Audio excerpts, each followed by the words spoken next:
lakini wao pia walipata nafasi moja tu ya counter attack hiyo wakaweza kuitumia kupata bao. Kwa kwenye plan Mashujaa mimi siwezi nikawaromu kwa kikosi chao na mpinzani ambaye alikuwa anacheza nayo, ile plan ilikuwa ni perfect sana, lakini plan imekuja kuharibiwa na makosa ya kibinadamu. Inawezekana mpango wa Mungu leo hii Mashujaa ilikuwa ni riziki yake aweze kushinda mechi. Lakini mpango wa kibinadamu ndio ambao umefanya Mashujaa siweze kushinda mechi. Okay. Yes, yani kuna matukio ambayo yanatokea sio mpango wa Mungu. Ni mpango wa kibinadamu. Mimi naona kabisa kwa hili jambo linavyoenda. Refa alichagua upande. Yaani riziki ipo kwa Astara. Lakini kwa mpango wa kibinadamu riziki inaenda kwa Kefa Kayombo alichagua upande mapema. Kabisa kwa sababu Kefa Kayombo alikuwa anaitaka mechi kuliko Simba. Kuanzia mechi inaanza kipindi cha kwanza, kwanza filimbi zilikuwa ni nyingi sana. Na miguso mingine ambayo si foul lakini Kayombo alikuwa anaweka foul. Na nilikuwa nafuatilia tathmini ya kile kilichotokea kwa maana kipindi cha kwanza dakika 45 Mashujaa walicheza foul ambazo zimeamuliwa na mwamuzi 26 wakati Simba amecheza fouls 2 lakini mpaka kipindi cha pili kinatamatika kwa maana dakika 90 Mashujaa wakacheza fouls 33 kwa maana fouls 7 ambazo wamecheza kipindi cha pili na kuwafanya zifikie 33. Simba amecheza 2 na kufanya mpaka full time. Simba amecheza fouls 4, Mashujaa amecheza fouls 33. Yellow card zimetoka 6 kwa Mashujaa. Simba hawakupata yellow card yoyote, na hizo 6 ndio yellow 2 zikaamua kadi nyekundu kwa mlinda mlango Motari. Ndio bana kwa anasema kuna vitu vinatokea haiwi mpango wa Mungu, inakuwa tu mpango wa kibinadamu. Mambo yatokea ndio ambacho kimetokea leo hii. Umegusia issue ya foul. Hizo foul ambazo umezitaja wewe, 90% za foul hazikupaswa kuwa foul. Lakini maamuzi Kefa Kayombo aliweza kuziweka. Anaweza kuona kipindi cha kwanza kwenye muda wa nyongeza. Wote tunaelewa kwamba muda ambao unaongezwa unakuwa ni minimum, sio maximum. Maamuzi za kuongeza zaidi, lakini inategemeana pia na game situation. Wakati mechi inaendelea kuna upotevu gani wa muda. Ziliongezwa dakika 6. Lakini kila ukiangalia ni sehemu gani ambapo muda ulipotea mpaka zikafika dakika 3. Na kile mechi imecheza dakika 9 za nyongeza. Baada ya 6 ambazo ziliongezwa. Imechezwa dakika 8. Dakika 9 na sekunde 33. Dakika 8 na sekunde 34. Ni dakika 9. Hiyo ni 9 tayari. Sawa. Imeingia nusu dakika. Kutufanya basi ni 8. Hizo 2 yani wote tulikuwa tunaangalia mechi pale. Kwa uone tukio ambalo lilipelekea hizo dakika kuweza kufikia huko. Kwa kuna matukio mengi ambayo yanaweza kutokea ambayo unaona kabisa haya ni ya kibinadamu wala sio ya mpango Mwenyezi Mungu. Na kuongezea hapo, hii inaendelea kutufundisha kwamba kuna wakati huwa tunatumia nguvu kubwa sana kuhararisha makosa kwa kutoa mifano ya Ulaya. Yaani mtu kwa mfano leo hii si ametokea makosa, mtu anaweza katoka kwa anakuambia ile penalty bwana hata Ulaya inatokeaga ile. Fulani alifanya hivyo. Mtu akizungumza kitu ambacho ni makosa ametokea, watu wanatafuta sababu nyingi za Ulaya ili kuahirisha mambo. Kwa haya mambo ambayo anasema wakati mwingine hapo. Ndio. Na watu wasitumie nguvu kubwa sana kuleta mifano ya Ulaya ili kuahirisha makosa. Kosa ni kosa tu. Kwa mfano makosa ya leo Kefa Kayombo, hata kama kuna mwamuzi wa World Cup ashaye kufanya hivyo, ni makosa tu. Nsajiko kwa ile scenario ambayo imemtoa Patrick Montari katika imemtoa nje uwanja. Lile tukio ni tukio ambalo linatakiwa lifanywe na wachezaji professional ambao wanacheza ligi kuu. No, wakati mwingine tukianza pale katika lile katika ile kadi nyekundu ambayo imetoka. Halipaswi kufanya mchezaji wa ligi kuu kwa refa. Kwa nini refa si waadhibu? Nadhani kuna tukio ambayo tumeagusia. Mimi sijagusia kadi nyekundu ya Patrick Montari. Na matukio ambayo mimi nimeagusia hapa, nimegusia matukio mawili. Nimegusia hizo fouls na dakika za nyongeza kipindi cha kwanza. Sijagusia issue ya kadi nyekundu. Kwa sababu mechi haijamuliwa na ile kadi nyekundu. Mechi ya leo imeamuliwa na matukio mawili. Kadi nyekundu haijaamwaje mechi wakati tumeona watu wamecheza pungufu? No, yani unavyosema kuamua mechi nazungumzia matukio ambayo yameamua mechi. Je, hiyo kadi nyekundu ambayo ilipelekea bao na Simba? Si ni hapana. Matukio ambayo yamepelekea Simba leo kupata mabao mawili yametokana na mikojo ya penalty. Kutoka dakika 79 ambapo Patrick Montale pia kadi nyekundu mpaka dakika ya 108 Simba kuja kupata mkojo wa penalty. Ni gap kubwa hapa. Inalicha kwamba Mashujaa walikuwa pungufu, lakini bado waliweza kumechi na Simba. Umeona Simba yapata target moja, bado walikuwa wanazuia vizuri sana. Kuna muda walikuwa uone Simba anapata bao kwa njia gani licha kwamba Mashujaa wako pungufu. Kwa maana mimi si count ile kadi nyekundu kwamba iliwafanya au ni sehemu ambayo imenufaisha Simba leo kupata ushindi. Ushindi wa Simba umemulia zile penalty mbili. Kuna muda wanasemaga hapa timu kuwa pungufu ni advantage kwa wale ambao wamekamilika uwanjani. Lakini hiyo advantage ili ionekane advantage ni pale ambapo utakuwa umeweza kuitumia. Licha kwamba Mashujaa walikuwa pungufu, lakini bado waliweza kumechi vizuri, waliweza kuzuia vizuri muda mwingi, na ifika wakati huko uone namna gani ambavyo Simba wanapata matokeo. Kwa hiyo hicho ambacho nakisema kuhusiana na makosa ya waamuzi, si deal na ile kadi nyekundu ambayo imetoka kihalali. Na deal na matukio mengine ambayo moja kwa moja yameweza kuwasili mchezo. Sawa, na tutazame pia kwa ujumla Hamisa kuna neno lilizungumza namna vikosi kwamba refa amepeana. Sio kupeana jamani, Hamisa hajazungumza hivyo, utakuwa unamsemea. Kiufundi tutazame mchezo ulivyokuwa. Kwanza approach ya vikosi vyote vilivyoingia mpaka substitution ambazo zimefanyika. Kipindi cha kwanza Simba ilionekana imekamatwa kweli kutokana na mbinu ambayo ilikuwa janayo Mashujaa kuweza kuwazuia, mpaka kocha akaja akafanya mabadiliko. Zaidi ya wachezaji 4 wameingia katika kikosi hiko, wanakuja kushambulia na kuweza kurudisha mchezo kuwa kwa upande wao. Kwa hiki ambacho kimetokea leo, ni dhahiri kwa maana kocha Fadlu Davis hataki kufanya rotation katika kikosi chake kwa wakati huu ambao anakimbizia ubingwa. Rotation ni muhimu. Uwezi ukaenda michezo yote hii consecutively bila kufanya rotation. Lakini rotation huwa inakuwa ina degree kwamba unaifanya rotation hiyo kwa kiwango kipi.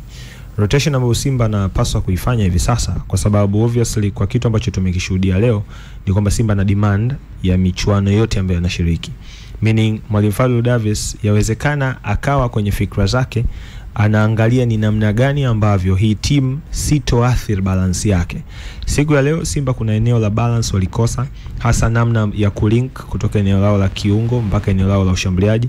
Kwenye eneo la juu alianza na Ateba pamoja na namba 10 ambaye alikuwa ni Awesu ambaye bad enough Awesu sio linka mzuri wa team. Awesu as a number 10 akicheza kwenye team, akicheza dhidi ya mpinzani ambaye yupo kwenye low block, hana utofauti mkubwa sana na Jean Charles Ahoua. Kuna muda game ina isolate. Wanapenda kucheza kwenye timu ambayo ina space ya kutosha, wanapata sekunde kadhaa za kufanya maamuzi. Bad enough sio mzuri kwenye zile final pass. Kwa hiyo mwisho wa siku Simba kana jikuta kwamba kwenye eneo lao la katikati ya mstari wana wachezaji 3 ambao Yusuf Kagoma unampa faida, alikuwa na labda kuwalinda viungo mabeki wake. Kwa hao 3 tunaanza kumcount Debra Fernandez Mavambo, unakuja unamcount yeye Awesu, unakuja unamcount na Elim Panzo ambaye naye kutokana na wapinzani kuwa kwenye low block, mipira eneo la juu haiji, ikaena mlazimu kushuka chini kuja kuokota mipira kuanzia kwenye ule mstari wa katikati. Meaning kwenye final third ya Simba alikuwa na baki mtu mmoja tu ambaye alikuwa ni Ateba, na ndio maana si ajabu kipindi kizima cha kwanza nafasi pekee ambayo unaiita golden chance kwa Simba ilitokana na ule mpira wa cross mmoja ambao Ateba alishindwa kuconnect. Lakini shots on target za kipindi cha kwanza zilizalishwa na mipira iliyokufa, hasa zile free kick ambazo Simba alizipata, and I think zote alizipiga Edwin Balua. Kwa hiyo ilikuwa ni engo ya kwanza. Moja alipiga noma. Na yes, moja alipiga noma, moja alipiga Balua. Hizo ndo opportunities zilizoenda on target kwa kikosi cha Simba. Meaning Mwalimu Fadlu ile balance iliyokosekana kipindi cha kwanza, eneo lake la kiungo na eneo la mwisho, ikawa inaipa Mashujaa faida, kwa sababu Mashujaa walirundikana kwenye eneo la mwisho. Kwamba tucheze sisi wengi hapa, tuzuie uso wa goli, Muntari asifikiwe kwenye nafasi za open play. Kwa hiyo kanajikuta opportunities zitakapokuja, Elim Panzo atakapoanza kudrive mpira kutoka eneo la katikati kulifuata box la Simba, humo katikati atakutana tu na kina Yusuf Dunia Lwengi ambao watamfanya challenge, akiwavuka au mwisho wa siku anakutana na kina Abdulmalik Zakaria kwenye mstari wa mwisho, kina Baraka Mtui ambao ilikuwa ni rahisi kwao kuclear, kwa sababu obviously uwezo ukafuta wachezaji zaidi ya 5 kwenye mechi moja hizi kwa piga chenga. Kwa kana jikuta kwamba mara zote Mavambo naye atajaribu ngoja na mimi niende, atajikuta anaishia eneo fulani. Utajaribu kuupeleka mpira kwa kina Edwin Balua, Edwin bahati mbaya sio mzuri naye kwenye hizo challenge za kudribble watu. Kwa hiyo Simba kana jikuta kwamba kwenye eneo la mwisho hana wachezaji wanaoweza kuipush mechi. Akana jikuta ana uwezo mzuri wa kukana mpira kwa sababu ana viungo wengi ambao ni wazuri kwenye kuumiliki mpira. Una Awesu, mtapigiana pasi hapo mpaka kesho ana enjoy. Una Debora Mavambo, pasi fupi mtapigiana mpaka mtaachanyie. Eneo la nyuma una kina Hamza, una kina Chamu, mkitaka kupossess mpira wanaweza. Sasa tunatokaje kutoka kwenye possessive football kwenda kwenye aggressive football, yani kwenda kwenye aggression, kulishambulia lango la mpinzani? Changamoto ikawa hapo. Na ndio maana kipindi cha pili aliporudi kwenye basic ya Simba kwamba Barua njoo kapembeni, alipoanza kina Nauma tulia hapa, Adochu toka hapa, alikaingiza wale wachezaji wenye kasi, tukaona Simba ikipata mabadiliko kipindi cha pili, kwamba Shomari kuna muda alikuwa na act kama spareman. Shomari kuna matukio mangapi amemkuta kwenye eneo la 18, ikiwemo hiyo foul ambayo amekuja kuitengeneza dakika za mwishoni kabisa. Kwa sababu gani? Alifanya overlapping movement, akawa anacheza kwenye eneo la juu. Kwa Simba kana jikuta sasa kwenye eneo la katikati wana kiungo mmoja ambaye ni possessive player ambaye alikuwa ni Deborah Fernandez Mavambo. Baadaye alipokuja kuingia Steve Dese Mukwala kwenye eneo la 18 la Mashujaa, wakawa na wachezaji wawili ambao mmoja alikuwa ni Ateba, mwingine alikuwa ni Mukwala. Halafu una huyu mtu akubeba mipira hapa ambaye ni alikuwa ni Elim Panzo. Unapata faida ya Shomari Kapombe ambaye yeye atafanya zile movement, ambaye Shomari alikuwa na act kama runner kwenye zile space ambazo zilikuwa zinaachwa na Mashujaa. Kwa hiyo tayari wakanajikuta kwamba wana uwezo wa kucheza hybrid football. Kuna muda Mashujaa wakiwa wengi, tuje tumiliki mpira tukae nao. Kuna muda okay, kuna nafasi imepatikana, Mpanzo umeona space, ndio nipe mpira, nakimbia kwenye ile eneo. Nani kapata space, Shomari kafikimbilia kwenye eneo, drop mpira kwa Shomari Kapombe. Angalia pia hata ule mkwaju ulipopatikana, kwa sababu Shomari alikuwa kwenye eneo ambalo isolated, na ndio maana foul kwenye lile eneo Shomari hajachezewa na fullback. Kwenye lile eneo Shomari ameenda kuchezewa foul na beki wakati Abdulmalik Zakaria, ambaye ilibidi amfukuzie Shomari aende akaclose lile gap yeye na Shomari Kapombe. Kwa kana jikuta kwamba Shomari zile space alizokuwa anazikimbilia zilikuwa zinampa faida. Kwa hiyo Simba kipindi cha pili, kwa namna ambavyo walirudi kwenye basic yao, ikawa inawafanya wawe na idadi nzuri ya watu kwenye eneo la Mashujaa. Kwa hiyo hata kwa mashambulizi yao kidogo yakaanza kuwa ni mashambulizi ambayo yana aueni, ama ni mashambulizi ambayo kidogo alikuwa anatengeneza uhatari kwenye box la Mashujaa. Kwa hiyo at least kipindi cha pili tuliona game nyingine ya utofauti, meaning kwenye hii michezo inayofuata Mwalimu Fado Davis kuna kitu waga tunajifunza kwenye coaching. Kozi ya kwanza kabisa ya coaching, ukianza grassroots utapewa kauli ifuatayo: the game is the best coach, kwamba mechi ndio kocha sahihi duniani. Kwa maana gani? Unapocheza mechi ndio unajua madhaifu yako na madhaifu ya mpinzani. Kwa Fadu, kwa kucheza hii mechi ya leo kwa kikosi alichoanza nacho, atakuwa tayari ameshajua kwamba okay, the next game nayoenda kucheza, labda anacheza na JKT, kuna vitu sitakiwi kufanya, hasa rotation kwenye eneo langu la mwisho. Unaweza kufanya rotation kwenye eneo fulani, lakini ninapokuja kwenye final third, nikisema nifanye rotation, basi niguse eneo fulani, either ni mtoe labda ni Ateba, nimweke labda Mukwala, ama kama nitapunguza winga mmoja, niache winga mmoja lakini namba 10 wangu awe mtu fulani, ama nipunguze fullback mmoja niende na fullback mmoja, at least ile balance ya timu isibadilike, kwa sababu ikibadilika tu ile anaona ata struggle. Kwa hiyo kidogo atakuwa amejifunza kuelekea kwenye matches zinazofuata, pia degree ya games zinazofuata bado intensity itazidi kuwa ngumu.